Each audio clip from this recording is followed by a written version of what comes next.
आपण पाहत आहात आरके न्यूज, बातमी तुमची, आवाज आमचा। शहापूर येथील अज्ञाताच्या खुनाचा गुन्हा उघड, 3 आरोपी ताब्यात। स्थानिक गुन्हे अन्वेषण शाखा कोल्हापूर यांची कारवाई। बुधवार दिनांक 18 फेब्रुवारी रोजी पहाटेच्या सुमारास महालक्ष्मी नगर सोलगेमळा शहापूर तालुका हातकणंगले येथे निर्जन स्थळी एका तरुणाचा मृतदेह मिळून आला होता। या मृतदेहाच्या चेहऱ्यावर ठिकठिकाणी दगडाने ठेचले होते, त्यामुळे मृतदेहाची ओळख पटत नव्हती। पहाटेच्या वेळी सदरचा मृतदेह निर्जन स्थळी मिळून आल्याने परिसरात दहशतीचे वातावरण निर्माण झाले होते। कोल्हापूर जिल्ह्याचे पोलीस अधीक्षक योगेश कुमार गुप्ता यांनी सदर खुनाच्या गुन्ह्याचे ठिकाणी भेट देऊन गुन्ह्याचा जलद गती तपास करून गुन्हा उघडकीस आणण्याबाबत स्थानिक गुन्हे शाखेचे पोलीस निरीक्षक सुशांत चव्हाण यांना सूचना दिल्या होत्या। सूचनांप्रमाणे पोलीस निरीक्षक सुशांत चव्हाण यांनी स्थानिक गुन्हे शाखेकडील अधिकारी व अंमलदारासह गुन्ह्याच्या ठिकाणी भेट दिली। त्यानंतर सहाय्यक पोलीस निरीक्षक सागर वाघ व पोलीस उपनिरीक्षक जालिंदर जाधव यांच्या अधिपत्याखाली वेगवेगळी पथके तयार केली। यातील सहाय्यक पोलीस निरीक्षक सागर वाघ यांच्या पथकाला मयत घडलेल्या ठिकाणाचे परिसरातील सीसीटीव्ही फुटेज पडताळणी करणे व पोसई जालिंदर जाधव यांच्या पथकास मयताचे फोटो व प्राप्त माहितीच्या आधारे परिसरातील इंडस्ट्रियल झोपडपट्टी व मजूर वर्ग राहण्यास असलेल्या भागात मयताची ओळख पटवून त्यांचे नातेवाईकांचा शोध घेण्याच्या सूचना दिल्या। त्याचप्रमाणे तपास पथके कार्यरत झाली। सदर मयताच्या सोशल मीडियावरील प्रसारित झालेल्या बातमीच्या आधारे नातेवाईक मिळून आल्यावर मयताचे नाव शाबाज शब्बीर शेख वय 23 राहणार शामराव नगर सांगली तालुका मिरज जिल्हा सांगली असे असल्याचे समजले। त्यावेळी स्थानिक गुन्हे शाखेच्या पथकाने मयताच्या नातेवाईकांना विश्वासात घेऊन विचारणा केली असता मयत शाबाज हा गेले 2 दिवसांपासून त्याच्या मित्रांसह बाहेर असून तो घरी आला नसल्याचे समजले।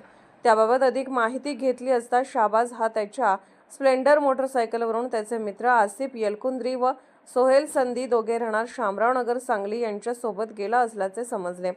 त्या अनुषंगाने तांत्रिक विश्लेषण व सीसीटीव्ही फुटेज पडताळणी केली असता त्याचे सोबत अखिल मुजावर राहणार कृष्णानगर इचलकरंजी हा देखील असल्याचे निष्पन्न झाले। सदरचे तिघे मयत शाबाज शेख याची स्प्लेंडर मोटरसायकल घेऊन हातकणंगले परिसरात फिरत असल्याचे समजले। त्या अनुषंगाने सहाय्यक पोलीस निरीक्षक सागर वाघ व सहाय्यक पोलीस निरीक्षक प्रशांत निशानदार असे स्थानिक गुन्हे शाखेच्या पथकासह आरोपीचा शोध घेत असताना नरंदे तालुका हातकणंगले गावात आढळून आले। त्यांना पोलिसांचे चाहूल लागल्याने आरोपींना पळून जाण्याचा प्रयत्न केला। त्यावेळी पथकाने प्रसंगावधान दाखवून आरोपींना पाठलाग करून नरंदे गावच्या शिवारात मोठ्या शिताफीने आरोपींना ताब्यात घेतले। आरोपींना त्यांचे पत्ते विचारले असता त्यांनी आपली नावे आसिफ जिलानी यलकुंद्री वय 28 राहणार तिरंगा चौक शामरावनगर सांगली जिल्हा सांगली, सोयल सलीम सनदी वय 30 राहणार विश्वविनायक चौक शामरावनगर सांगली, अखिल इसाईली मुजावर वय 26 राहणार महाराष्ट्र गल्ली कृष्णानगर शहापूर रोड इचलकरंजी तालुका हातकणंगले जिल्हा कोल्हापूर असे असल्याचे सांगितले। यातील आरोपींना विश्वासात घेऊन त्यांच्याकडे चौकशी केली असता त्यांनी खुनाची कबुली दिली। त्यांनी शाबाज यांचा खून कोणत्या कारणास्तव केला याबाबत विचारणा केली असता मयत शाबाज याने आसिफ यलकुंद्री यांच्या वडिलांना फोनवरून शिवीगाळ करून उद्धट बोललेल्या कारणावरून चिडून आरोपी क्रमांक 1 ते 3 यांनी शाबाज शेख यांचा गळा आवळून त्यांच्या चेहऱ्यावर दगडाने ठेचून मारून त्याचा खून केला असल्याची कबुली दिलेली आहे।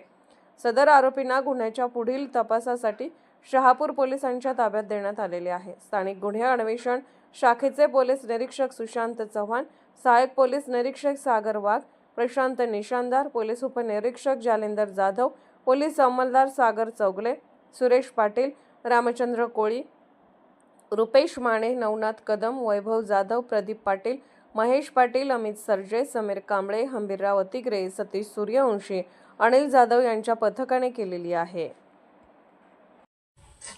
आरके न्यूज चॅनलला लाईक करा, शेअर करा आणि सबस्क्राईब करा।